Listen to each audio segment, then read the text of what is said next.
Como dar certo no Brasil mesmo sendo pobre? Bom, para muitas pessoas, dar certo significa ter uma casa própria, ter tempo livre e viver tranquilamente. Para outras pessoas, significa ter muito dinheiro na conta, carros luxuosos, jato particular e mansões. Se você quer vencer na vida, isso só vai acontecer se você deixar de lado o padrão de miséria do qual você veio. E nem sempre isso é uma tarefa fácil. Afinal de contas, nós somos fruto do ambiente do qual nós nascemos, né, do qual nós viemos, e deixar de lado todo esse padrão de comportamento que foi embutido em você é a parte mais difícil para dar certo no Brasil. Se você que está me assistindo agora é millennial ou geração Z, assim como eu, você cresceu ouvindo dos seus pais que você deveria fazer uma faculdade, arranjar um bom emprego, casar, ter filhos, ter um bom carro na garagem.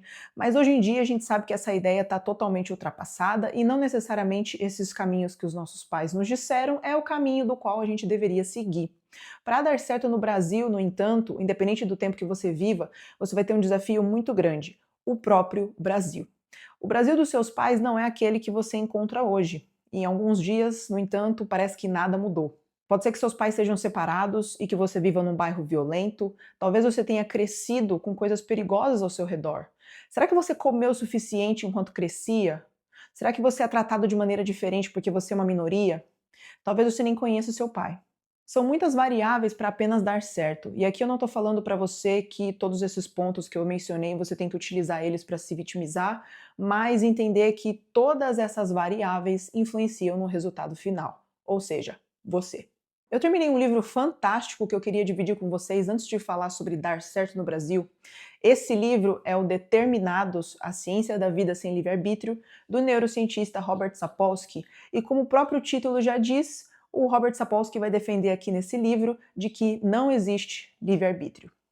Eu sei que isso pode parecer muito polêmico mesmo, mas eu gostaria que você prestasse muita atenção nessa parte do vídeo, porque, embora pareça que não vai fazer sentido, ela tem tudo a ver com o que a gente vai discutir nesse vídeo, tá certo? Beleza. Nesse livro fantástico aqui, o Robert Sapolsky defende que nós somos resultado da biologia e do contexto que estamos inseridos, duas variáveis do qual nós não temos nenhum controle. Ou seja, tudo que aconteceu na sua vida determina quem você é. Enquanto você estava sendo gerado na barriga da sua mãe, o quanto de alimento que você recebeu, isso vai influenciar no tanto que o seu cérebro se desenvolveu durante a sua gestação. Quais foram as músicas que você ouvia enquanto crescia? Elas podem determinar o tipo de personalidade que você tem, de repente. Se você caiu, bateu a cabeça e teve algum tipo de trauma, será que esse trauma transformou o seu comportamento? Quanto foi de comida que você teve acesso enquanto crescia? Será que o seu corpo e o seu cérebro se desenvolveram o suficiente, foi nutrido o suficiente? Quais são as doenças hereditárias da sua família? Será que você tem predisposição a diabetes, Alzheimer, câncer? Quais são os genes que percorrem o seu corpo? Qual é a cultura do seu país? Que tipo de vizinhos você tem? Será que eles te influenciam positivamente ou não? E por último, mas não menos importante, quanto de amor você recebeu? Afinal de contas, o amor pode ser aquilo que nos torna mais fortes, mais confiantes e nos ajuda a encarar o mundo de uma forma mais positiva. Todos esses inúmeros outros fatores vão influenciar nas suas decisões ao longo da vida. Então, para o Robert Sapolsky, é inevitável dizer que existe livre-arbítrio se somos fruto do nosso ambiente e da nossa biologia. Se ainda ficou confuso para você, eu quero que você pense no ser humano, em você e eu, como uma receita de bolo. A biologia, que no caso seria os nossos ingredientes, então a farinha, o açúcar, os ovos, o fermento, um bom chocolate. Já o ambiente, ou seja, o contexto do qual estamos inseridos, seriam a assadeira, o forno, o fogão, tudo isso que vai moldar o resultado final desse bolo. Então, se você tem os dois trabalhando em conjunto e os dois operam de maneira muito positiva, pode ter certeza que você vai ter um excelente, um maravilhoso, delicioso bolo. Tá bom, Letícia, mas se você tá me falando que não tem livre-arbítrio, isso quer dizer que nós não devemos ter sonhos ou que eu não deveria ser uma pessoa boa? Não. Saber o que te trouxe até aqui é crucial para entender como romper com todos esses padrões do qual você nasceu e foi inserido, e hoje em dia talvez você não concorde mais com isso e você queira mudar. Vamos trabalhar com um exemplo. Se seus pais são alcoólatras, logo há uma predisposição genética de que você também seja um. Mas a questão importante aqui é: será que você se mantém sóbrio? Identificando esse padrão, você se mantém sóbrio? Como diz o Sapolsky, fazer a coisa certa é sempre muito difícil. Bom, agora que eu já te dei um pequeno panorama sobre esse livro fantástico, que eu sugiro que você leia depois e se debruce na questão do livre-arbítrio, eu queria chegar logo ao ponto desse vídeo: como dar certo no Brasil, mesmo sendo pobre. Agora é o momento de você pegar papel e caneta e anotar tudo que eu tô falando, e não necessariamente tudo que eu disser aqui você tem que levar ao pé da letra, afinal de contas, você tem a sua realidade e eu tenho a minha, e pode ser que você tenha que adaptar tudo conforme te convém. Fazer renúncias. O primeiro ponto aqui é aprender a fazer renúncias. Se você está começando a sua vida, você tem aí seus 20, 22, 25, até mesmo 30 anos, né? Você precisa entender que renúncias serão necessárias. Para você alcançar o que você deseja, você não pode fazer tudo ao mesmo tempo, você não pode querer tudo ao mesmo tempo. Então talvez seja interessante você deixar de lado aí algumas coisas, como não sair todos os finais de semana, deixar um pouco de lado algumas festas, alguns rolês, para focar no seu objetivo. Dependendo do seu objetivo, é claro, economizar uma grana e viver abaixo do seu orçamento sejam caminhos positivos. Então, nada de gastar com roupas, com sapatos, com iPhone novo. E se você é uma pessoa que tem tendência a ouvir demais a opinião alheia e se validar pela opinião alheia, talvez seja o momento de você romper também com esse comportamento. Fazer renúncias é aprender a adiar a recompensa no presente para que lá na frente você receba os frutos desse seu esforço. Segundo ponto, se especialize em algo. A sua escolha profissional deve ser estratégica. Existem trabalhos, a gente sabe que tem alguns trabalhos que pagam mais e tem trabalhos que pagam menos. Por exemplo, se você está estudando para ser um historiador, será que isso dá dinheiro? Vamos ter que pensar, né? Quando eu era adolescente, por exemplo, as 3 profissões que mais estavam ali em alta, que estavam bombando, era advogado, engenheiro e médico. E provavelmente na sua adolescência também, né? A única das 3 profissões que perdura, que existe, que se mantém até hoje, é a profissão de médico. No restante, todas as outras estão morrendo. Afinal de contas, o Brasil, por exemplo, é um dos países que mais tem advogados. Mas quantos deles realmente se destacam? Quantos ganham acima da média? Quantos advogados e engenheiros não viraram motoristas de Uber? E aqui eu não estou querendo trazer nenhum demérito para a profissão de Uber, mas o que eu estou querendo dizer é que existem muitos profissionais e pouquíssimos deles realmente se destacam ou tem algo ali no currículo que os tornam destacáveis. Então, o que você tem que fazer aqui é se especializar em algo. Se você quer ser psicólogo, designer, engenheiro, qualquer outra profissão, você tem que refletir: o que pode me tornar único? O que faria as pessoas comprarem do meu serviço? Se especializar em algo, mas se especializar em algo que seja relevante para as outras pessoas, que as pessoas possuam interesse. Eu falei em ser historiador. Não adianta ser um especialista em runas medievais se esse interesse não existe no Brasil, entende?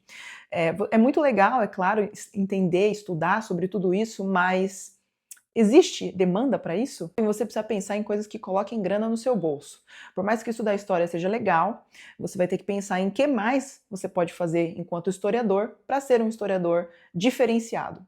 Então, é muito importante que você escolha trabalhos rentáveis, né? E não necessariamente trabalhos que você ame, mas trabalhos que você consiga executar minimamente sem odiar e ter um burnout, para que assim, no longo prazo, você faça dinheiro. Próximo ponto é melhore a sua comunicação. Saber se comunicar bem vai te abrir portas, eu tenho absoluta certeza disso. Só o fato de você se expressar bem, utilizar as palavras da maneira certa e de uma forma clara e objetiva, você já sai na frente de muitas pessoas. Mas um dos pilares da boa comunicação é a boa escrita. Escrever bem vai te ajudar a conhecer novas palavras, expressões, conectar ideias. Então, se você deseja se comunicar bem, eu sugiro para você acessar a área de membros aqui deste canal, do qual eu fiz um vídeo exclusivo ensinando como escrever bem de acordo com o meu repertório particular. E eu aposto que está muito interessante esse vídeo. Dá uma olhadinha lá.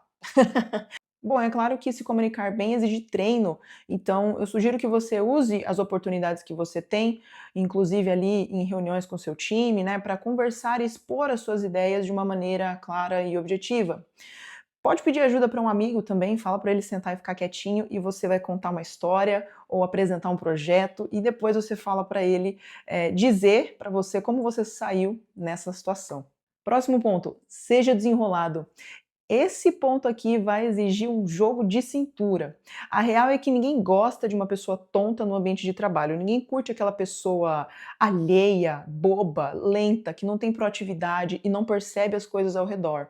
Se tem um problema, resolva. Dá seus pulos e resolva. Se o seu gestor te dá uma demanda e você nunca realizou essa demanda antes, eu não recomendo que você diga para ele: "Ah, eu não sei fazer isso. Nossa, eu não sei fazer isso". Você já se queimou aí com seu chefe, tá? Você já se queimou. Você vai sair dali, você vai perguntar para alguém, você vai pesquisar no Google, você vai perguntar no chat GPT e ou você pode até ser honesto com ele, falar: "Putz, eu nunca realizei essa demanda antes, mas eu vou tentar fazer o possível aqui para entregar ela e qualquer coisa eu te pergunto, você me dá uns toques de como realizar ela". Não seja bobo, tá? Não se faça de bobo. Ter jogo de cintura, ser desenrolado, exige criatividade na resolução de problemas. Então, por exemplo, se você trabalha com eventos, de repente, e durante um encontro ali, uma caixa de salgadinhos não foi entregue, a comida do buffet não foi entregue. Você deve pensar: qual a padaria mais perto? Dá para pedir pelo iFood? Quanto tempo chega aqui? Será que eu posso ir lá buscar? Ser desenrolado é antecipar necessidades e resolver problemas. E é uma habilidade que você aprende ali no dia a dia, você vai desenvolvendo no dia a dia, lidando com o imprevisto. Esse ponto aqui agora é o terror dos introvertidos. É o faça networking, é o calcanhar de Aquiles dos introvertidos, dos tímidos, e fazer networking, dependendo do espaço que você está, dependendo da empresa que você esteja, vai ser mais importante do que o seu currículo, e você sabe disso. Mas o networking, ele não precisa acontecer de uma maneira forçada, na verdade ele tem que ser estratégico. Vamos trabalhar com exemplos. Imagina que você foi convidado ou convidada aí para um evento e lá vão ter marcas e pessoas dos quais você sempre quis se conectar ou você está buscando ali fazer uma amizade para mandar um currículo posteriormente. Você vai ter que puxar assunto com essas pessoas, então você vai ter que pensar em algo. Vamos imaginar que é de repente o presidente de uma marca ou a presidente de uma marca. Você vai se aproximar dessa pessoa e você vai falar alguma coisa relacionada ao nicho dela, ao mercado que você está ali inserido. Se é do nicho de cafés, de repente, você vai chegar ali e falar: "Puta, eu vi que o preço do café subiu, né? Como é que vocês estão lidando com isso? Vocês estão apertando as margens ou vai repassar para o consumidor?" Você tem que fazer pergunta inteligente, não adianta ser um idiota. Mas não deixa a outra pessoa perceber que você está fazendo isso. Você tem que fazê-la se sentir ouvida, escutada. Deixa ela falar, deixa ela discorrer ali sobre a área de especialidade dela. E dentro do escritório, por exemplo, se você quer se conectar com uma pessoa que vai, de repente, te trazer melhores oportunidades de trabalho, você pode investigar, analisar como ela é. Vamos supor que ela é uma pessoa que gosta de correr e ela tem um relógio de corrida igual o meu, assim. Você vai chegar nela e falar: legal esse seu relógio, hein? Bacana. Que marca que é? Ele é bom mesmo? Tem problema com memória, com bateria? Ah, putz, eu estava querendo começar a correr também, mas eu ainda não consegui, né? Eu preciso me organizar melhor.